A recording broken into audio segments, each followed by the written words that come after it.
देखिए एल्गी,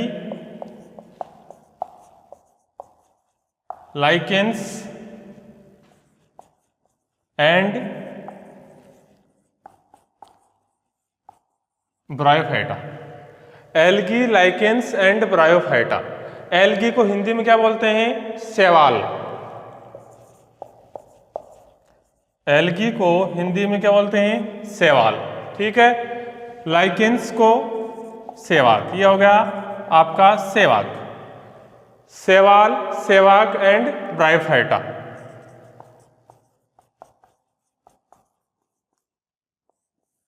ठीक है।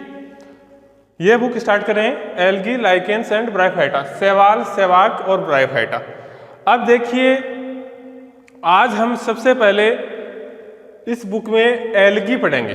शैवाल की एल्गी या शैवाल क्या होते हैं? क्या पढ़ेंगे? एल्गी या शैवाल क्या होते हैं। तो आज हम एल्गी या शैवाल की चर्चा करेंगे।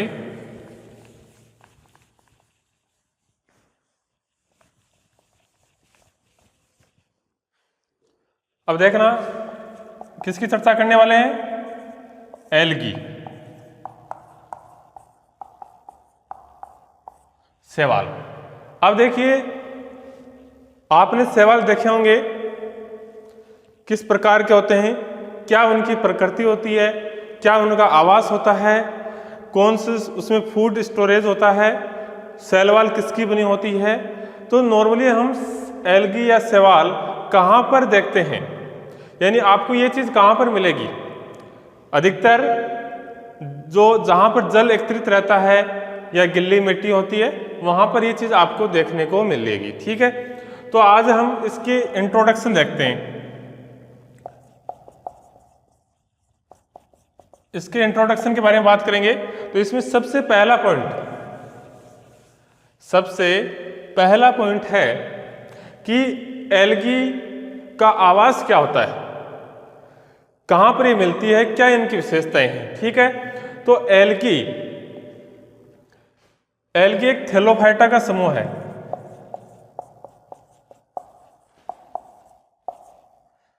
थैलोफाइटा का समूह है, यानी एल्गी किसका सदस्य है? थैलोफाइटा का सदस्य। देखो पादप जगत में 5 समूह है। क्या है? 5 वर्ग या समूह है। मैं आपको यहाँ पर नाम लिख रहा हूं। जैसे एक तो थैलोफाइटा हो गया, तो एल्गी इसका सदस्य है। दूसरा एक है आपका आवर्तबीजी,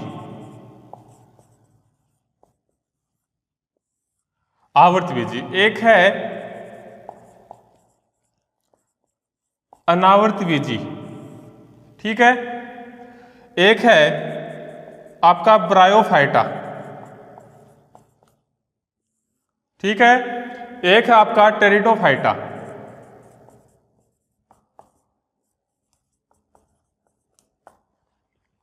देखो 5 समूह हो गए, थैलोफाइटा, आवर्तबीजी, अनावर्तबीजी, ब्रायोफाइटा और टेरिडोफाइटा। ये 5 समूह हैं। इसको एंजियोस्पर्म भी बोलते हैं। क्या बोलते हैं? एंजियोस्पर्म। अनावर्तबीजी को जिम्नोस्पर्म।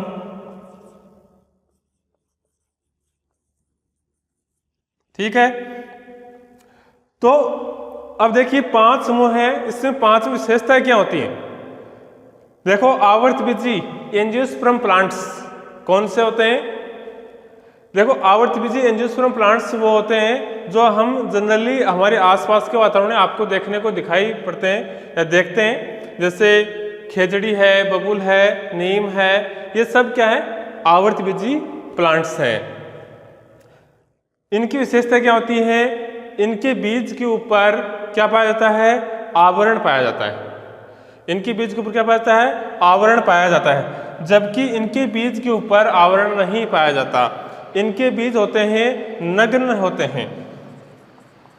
क्या होते हैं? नग्न होते हैं। जबकि इनके बीज के ऊपर आवरण पाया जाता है। ठीक है। ब्रायोफाइटा है, एक टेरिडोफाइटा है। टेरिडोफाइटा की विशेषता क्या होती है कि टेरिडोफाइटा के अंदर एक तो आपका फ्लावर है और एक सीड। यानी पुष्प और बीज दोनों एब्सेंट होते हैं, यानी पुष्प और बीज दोनों क्या नहीं पाए जाते हैं, एब्सेंट होते हैं। ठीक है, तो ये फ्लावरलेस और सीडलेस होते हैं। दूसरी बात, इसमें दो पीढ़ियाँ होती हैं, दोनों स्वतंत्र होती हैं। एक होती है युग्मकोद्भिद पीढ़ी और एक होती है बीजाणुद्भिद पीढ़ी। ब्रायोफाइटा के अंदर इसके सदस्य स्थलीय होते हैं, इसके सदस्य बहुकोशिकीय होते हैं, इनके अंदर स्टोमेटा पाए जाते हैं, इनके अंदर द्विभाजी शाखन पाया जाता है। तो ये इनकी विशेषता हो गई। थैलोफाइटा है, थैलोफाइटा के अंदर आपके एल्गी है, लाइकेंस हैं, ये सारे थैलोफाइटा में आते हैं। ठीक है, तो इनके अंदर थैलोफाइटा के यानी इसके अंदर जो सदस्य होते हैं उनकी विशेषता क्या होती है कि अब एल्गी की विशेषता देखो क्या होती है। जैसे मैं समूह मिटा रहा हूं,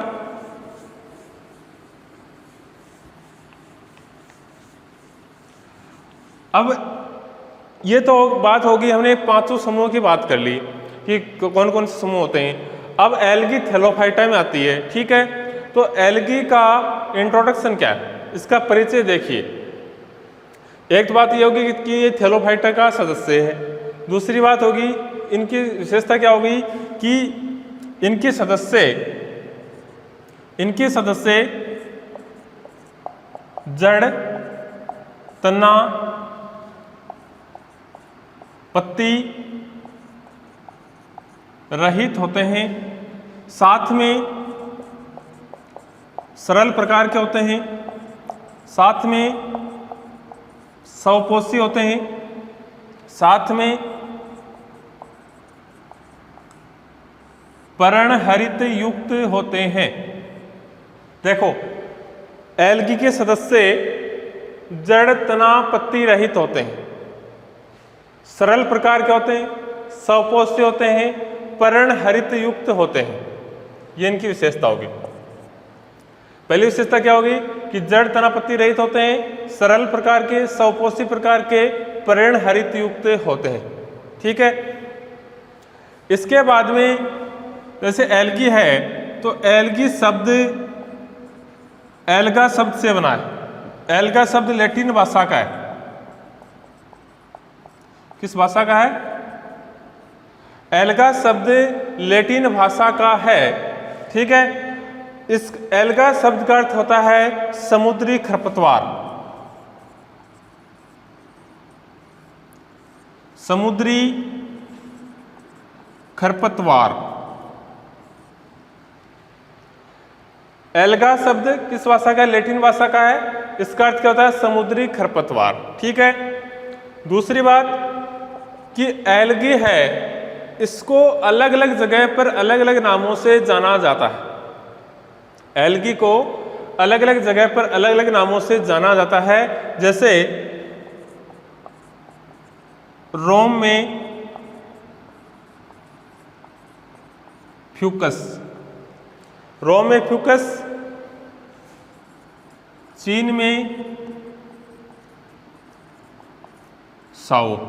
ठीक है, चीन रोम में फ्यूकस के नाम से और चीन में साओ के नाम से रहता है। यानी एल्गी को अलग अलग जगह पर अलग अलग नामों से जाना जाता है। ठीक है, इसके बाद में एल्गी के अध्ययन को, ये तीसरा पॉइंट हो गया। चौथा पॉइंट हो गया, एल्गी के अध्ययन को क्या कहते हैं? फाइकोलॉजी कहते हैं।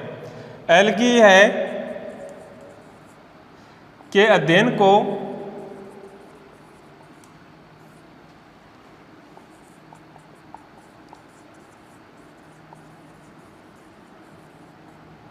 क्या कहते हैं? फाइकोलॉजी कहते हैं। तो ये इंट्रोडक्शन, यानी इसका जड़, तना, पत्ती रहित होती है, सरल, स्वपोषी, पर्णहरित युक्त होता है। एल्गा शब्द, जो एल्गी शब्द है, एल्गा के लैटिन भाषा इनसे बना है। इसका अर्थ समुद्री खरपतवार, रोम में फ्यूकस और चीन में साओ के नाम से जाता है। एल्गी के अध्ययन को फाइकोलॉजी कहते हैं। अब एक बात ध्यान रखना कि जिस पादप वर्ग में, यानी जिसमें पादप शरीर में ये चीज नहीं होती है, जड़, तना, पत्ती, प्लांट बॉडी यानी पादप शरीर,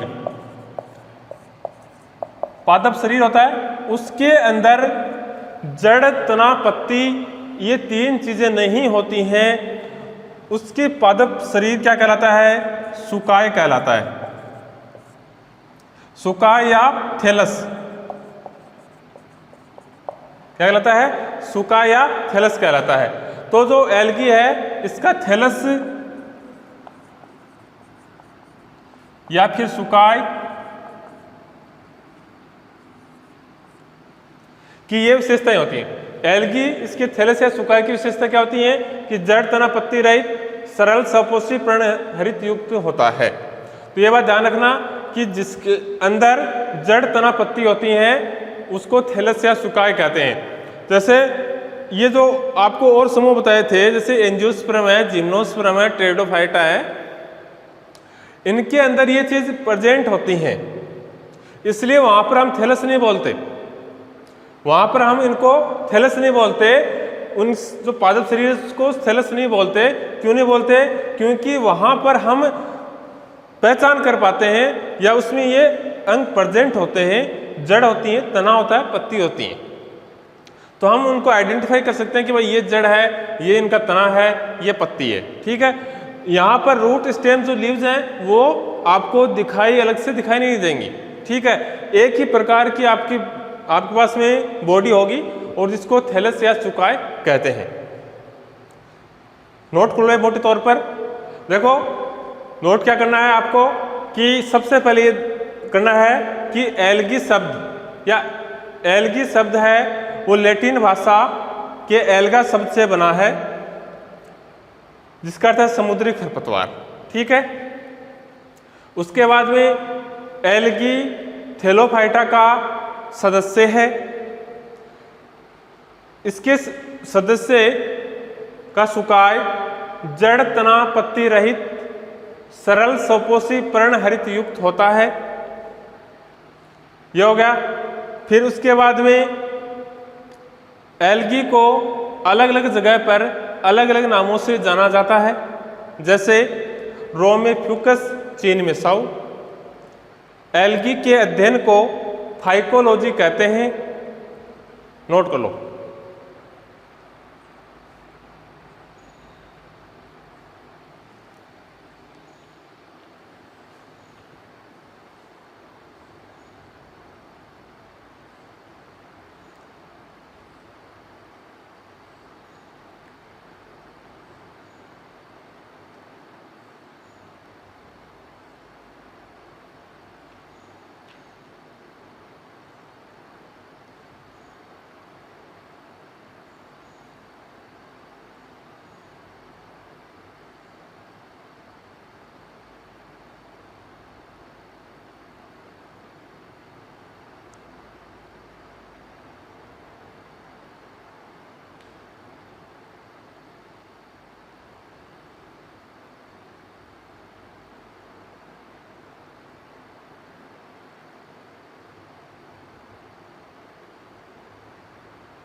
कर लिया?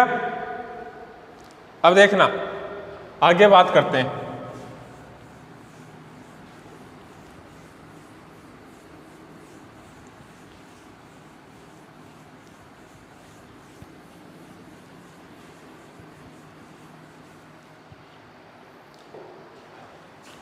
अब बात करते हैं एल्गी के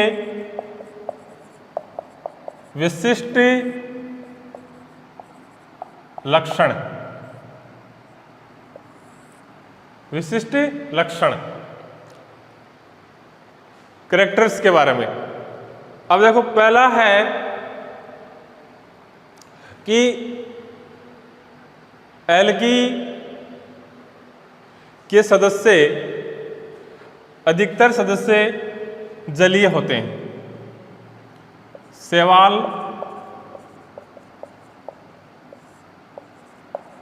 के अधिकतर सदस्य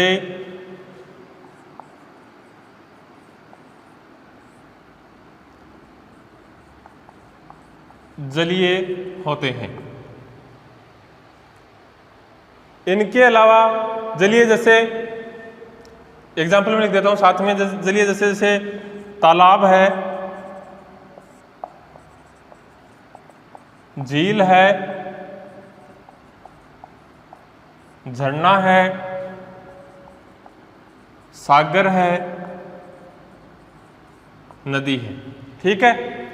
इसके अलावा कुछ सदस्य अन्य स्थानों पर भी निवास करते हैं। कुछ सदस्य एल्गी के, देखो अधिकतर सदस्य जलीय होते हैं, यानी जलीय स्थानों पर आवास, उनका आवास स्थल क्या होता है, जलीय स्थान होते हैं, जैसे तालाब है, झील है, झरना है, सागर है, नदी है। ठीक है। इसके बाद में कुछ सदस्य ऐसे भी होते हैं जो अन्य जगहों पर भी रहते हैं या निवास करते हैं, उनका आवास स्थल जल के अलावा अन्य स्थान भी हो सकते हैं। जैसे कुछ सदस्य अन्य जगहों पर भी पाए जाते हैं,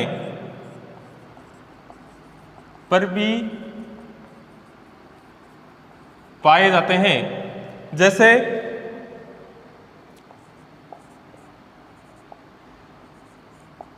पेड़ की छाल,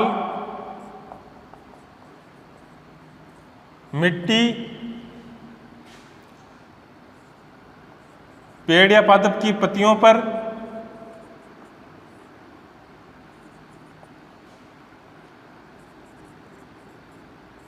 जंतु पर या अन्य स्थानों पर पाए जाते हैं। तो ये एक पॉइंट यह हो गया कि एल्गी के अधिकतर सदस्य जलीय होते हैं, यानी जल वाले स्थानों पर आवास करते हैं, जैसे तालाब, झील, झरना, सागर, नदी। दूसरा हो गया कि कुछ सदस्य अन्य जगहों पर भी पाए जाते हैं, जैसे पेड़ की छाल है, मिट्टी है, पेड़ की पत्तियों पर है, जंतु पर है, पादपों पर है, तो और भी हो सकते हैं, जैसे गर्म स्थानों पर है, जहाँ लवण युक्त मिट्टी होती है वहाँ पर भी पाए जाते हैं, तो और भी स्थान हो सकते हैं। इसके बाद में ये एक मिनट लिख लो, ये पहला पॉइंट लिख लो कि एल्गी के अधिकतर सदस्य जलीय होते हैं, जैसे तालाब, झील, झरना, सागर, नदी, इनमें पाए जाते हैं। कुछ सदस्य अन्य जगहों पर भी पाए जाते हैं, जैसे पेड़ की छाल, मिट्टी, पेड़ की पत्तियों पर और जंतु पर।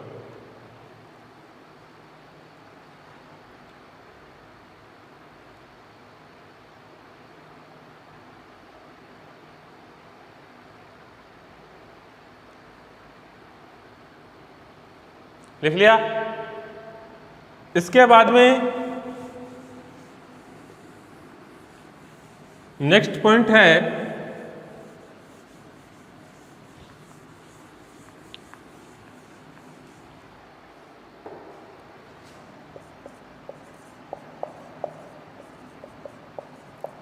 शैवाल में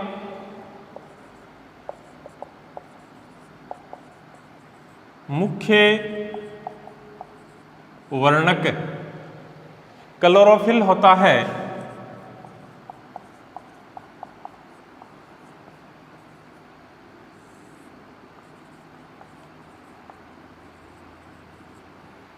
शैवाल में मुख्य वर्णक क्लोरोफिल होता है, इसके अतिरिक्त अन्य वर्णक भी पाए जाते हैं।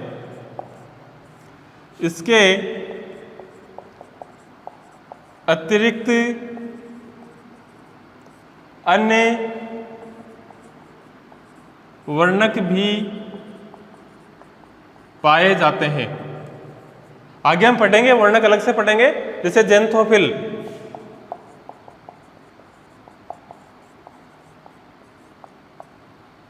ठीक है। और वर्णक डिटेल में आगे हम पढ़ेंगे जब आएंगे। जब शैवाल में मुख्य वर्णक क्लोरोफिल होता है, इसके अतिरिक्त अन्य वर्णक भी पाए जाते हैं, जैसे ज़ैंथोफिल। लिख लो।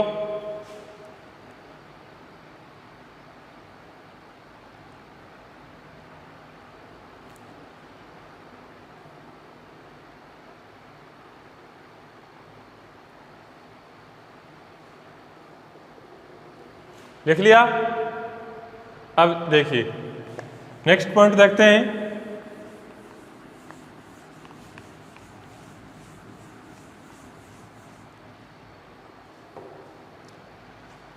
नेक्स्ट पॉइंट है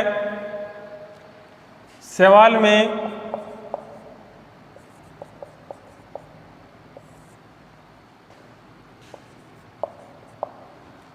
शैवाल में संवहन तंत्र अनुपस्थित होता है।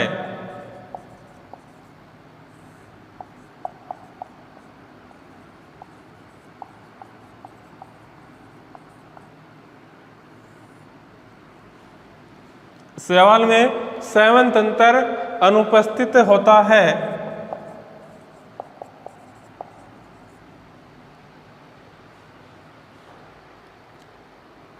भाई देखो, शैवाल कहाँ पाए जाते हैं? जल में या जलीय सदस्य होते हैं, तो इसमें संवहन तंत्र की इनको आवश्यकता ही नहीं है। भाई संवहन तंत्र में क्या आता है? किसको बोलते हैं संवहन तंत्र में?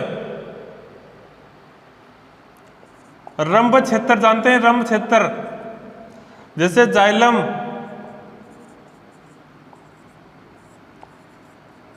जाइलम फ्लोएम, ये आपके संवहन तंत्र में आते हैं। ठीक है, तो इनको इनकी आवश्यकता नहीं है कि जलीय सदस्य हैं। ठीक है, इसके साथ ही नेक्स्ट इसमें उत्तक विभेदन भी एब्सेंट होता है। उत्तक विभेदन भी अनुपस्थित होता है। उत्तक विभेदन भी क्या होता है? अनुपस्थित, यानी इसके अंदर जैसे शैवाल है, इसमें संवहन तंत्र अनुपस्थित होता है।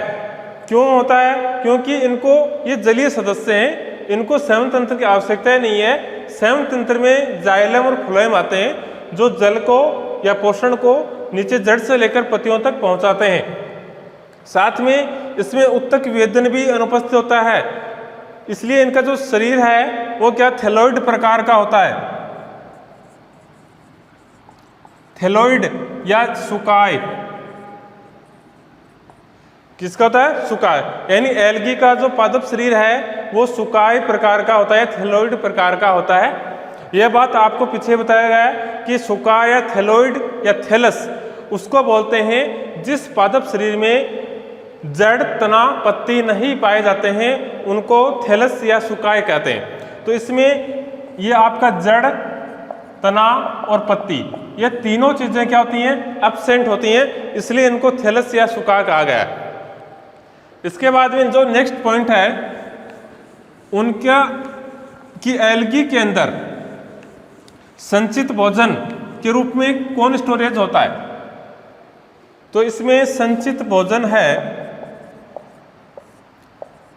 संचित भोजन के रूप में आपको इसमें ऑयल मिलेगा, स्टार्च मिलेगी, प्रोटीन मिलेगा। ठीक है, तो एल्गी के अंदर संचित भोजन के रूप में ऑयल, स्टार्च और प्रोटीन ये चीज पाई जाती हैं। इसके बाद में नेक्स्ट पॉइंट है कि एल्गी के अंदर जो सदस्य होते हैं वो एक कोशिकीय,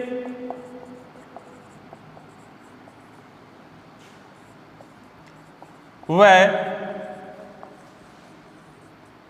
बहुकोशिकीय दोनों प्रकार के होते हैं। एल्गी के सदस्य हैं वो एक कोशिकीय और बहुकोशिकीय दोनों प्रकार के होते हैं, न कि एक कोशिकीय होते हैं न कि बहुकोशिकीय, दोनों प्रकार के आपको सदस्य इसमें मिलेंगे। नेक्स्ट पॉइंट है कि इसके अंदर जो जननांग होते हैं वो जननांग होते हैं, इसमें जननांग पाए जाते हैं और इसमें जो रिप्रोडक्शन होता है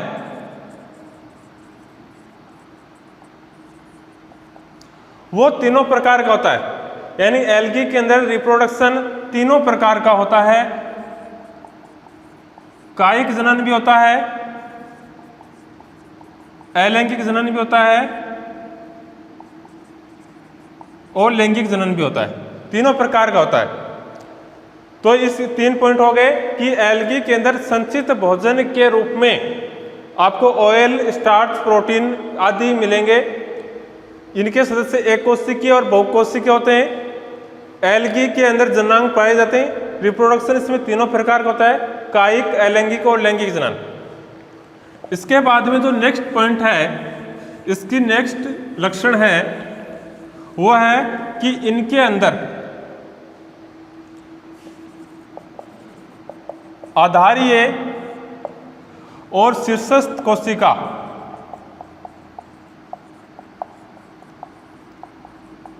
आधारीय और शीर्षस्थ कोशिका के अलावा सभी कोशिकाएं, सभी सेल्स युग्मक या बीजाणुधानी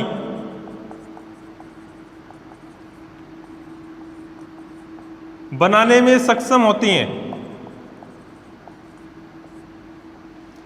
यानी एल्गी की जो आधारीय और शीर्षस्थ, आधारीय यानी बेसल, जो बेसल सेल है वो, और शीर्षस्थ जो एपिकल सेल, एपिकल सेल जो जहां शीर्ष पर पाई जाती है वो होती है एपिकल या शीर्षस्थ सेल, और बेसल सेल होती है जो आधार पर पाई जाती है। तो इन दोनों सेल के अलावा सभी सेल्स युग्मक भी बना सकती हैं या बीजाणुधानी बनाने में सक्षम होती हैं। यानी ये कहने का मतलब ये दो सेल हैं, ये चीज नहीं बना सकती, युग्मक और बीजाणुधानी नहीं बना सकती, बाकी जो सेल्स है वो ये दोनों चीज बना सकती हैं। इसके बाद नेक्स्ट पॉइंट है, इनकी सेल वॉल है आपकी सेलुलोज की बनी होती है। इनकी जो कोशिका भित्ति है वो किसकी बनी होती है? सेलुलोज की बनी होती है। ठीक है। इसके बाद में नेक्स्ट पॉइंट है कि इनके अंदर जो जनन होता है तीनों प्रकार का होता है, ये आपको बता दिया। तो अलैंगिक जनन, अलैंगिक जनन है वो तो चल व अचल बीजाणुओं के द्वारा होता है। चल और अचल,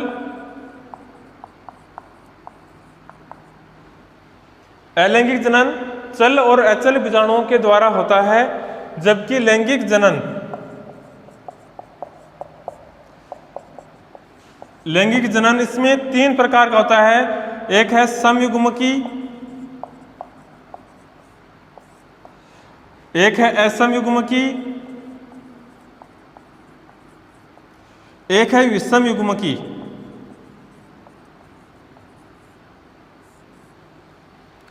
लैंगिक जनन समयुग्मकी, असमयुग्मकी, विषमयुग्मकी। यानी ऐसे युग्मक, देखो इसका अर्थ है सम, ऐसे युग्मक, देखो नाम से स्पष्ट है समयुग्मकी, ऐसे युग्मक जो आकार आकृति में क्या होते हैं? समान होते हैं, समयुग्मक कहलाते हैं। ऐसे युग्मक जो आकार या आकृति में अलग अलग होते हैं, असमान होते हैं, वो असमयुग्मकी कहलाते हैं। विषम युग्मकी के अंदर वो युग्मक आते हैं जिसमें जो मादा युग्मक है वो आपका बड़ा, गोल और भोजन रहित, भोजन सहित होता है। इसमें गोल होता है, बड़ा होता है, अचल होता है या गतिविहीन होता है, और भोजन युक्त होता है। ये इनकी विशेषता है। जबकि जो नर युग्मक है वो छोटा होगा, जबकि नर युग्मक क्या होगा? छोटा होगा। तो दोनों क्या होंगे? असमान होंगे। तो इनको विषम युग्मक बोलते हैं, ऊगेमस प्रकार का। तो ये जो विषम युग्मकी प्रकार का जो जनन है वो सबसे एडवांस प्रकार का जनन है, सबसे एडवांस या सुविकसित प्रकार का, सबसे एडवांस या सुविकसित प्रकार का जनन होता है। इसके बाद जो लास्ट पॉइंट है, ये तीनों प्रकार के जनन आगे आएंगे, तब इसको विस्तृत बताएंगे कि समयुग्मकी किस प्रकार से होता है, विषम युग्मकी किस प्रकार से होता है, और असम युग्मकी किस प्रकार से होता है। अब इसका विशिष्ट लक्षण में लास्ट पॉइंट है कि इसमें पीढ़ी एकांतरण पाया जाता है। पीढ़ी एकांतरण पाया जाता है, और वो कौन कौन सा? एक अगुणितकी, द्विगुणितकी, और तीसरा है द्विगुणिता गुणितकी। देखो इंग्लिश में इसको बोलते हैं हेप्लॉन्टिक, यह है डिप्लॉन्टिक, यह है डिप्लोहेप्लॉन्टिक, डिप्लोहेप्लॉन्टिक। ठीक है। अब देखो हेप्लॉन्टिक यानी इसमें जो थैलस होगा वो अगुणित प्रकार का होगा, एन प्रकार का होगा, अगुणित प्रकार का होगा, इसलिए इसको हेप्लोन्टिक बोलते हैं, अगुणित प्रकार का बोलते हैं। ठीक है। द्विगुणित की यह डिप्लोन्टिक, इसमें थैलस होगा वो आपका बीजाणु भी थैलस होगा, वो 2n थैलस होगा, इसलिए इसको डिप्लोन्टिक बोलते हैं। ठीक है। द्विगुणित का गुणित की, इसमें दोनों है, इसको दोनों जोड़ दो, द्विगुणित की प्लस अगुणित की, दोनों जोड़ने पर ये नाम बना है। तो इसमें डिप्लो भी होता है और हेप्लो भी होता है, इन दोनों को जोड़ने से यह बना है। तो इसमें दोनों अवस्थाएं पाई जाती हैं, अगुणित अवस्था भी होती है और द्विगुणित अवस्था भी होती है। तो इसमें दोनों अवस्थाएं होती हैं। आगे हम जब पीडी एकांतरण पढ़ेंगे, अलग से चैप्टर है पीडी एकांतरण, वहां पर इसकी डिटेल पढ़ेंगे कि द्विगुणित का गुणित की किस प्रकार से होता है, द्विगुणित की किस प्रकार से होता है, अगुणित किस प्रकार होता है। यह तो आपके विशिष्ट लक्षण है।